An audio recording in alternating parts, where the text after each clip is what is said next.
Hello friends. Today I will show you how to resolve a problem Windows 10 settings app does not open or closes quickly after opening.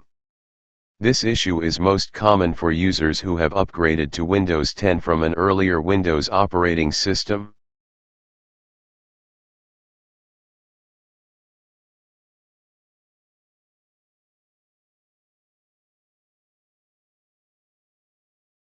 Go to Windows Search. Find Windows PowerShell.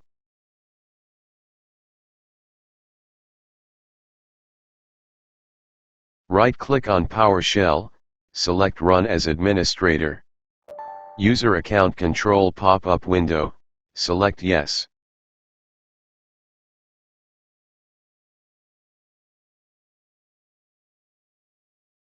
Enter command showing on screen, or you can copy from my video description, then paste here, press enter.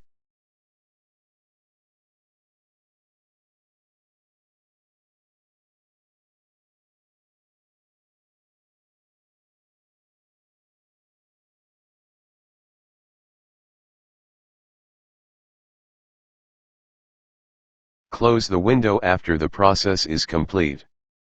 Now the problem may be solved.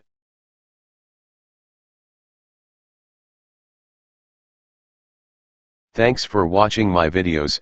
Subscribe me if you like this channel and please share if you like the video.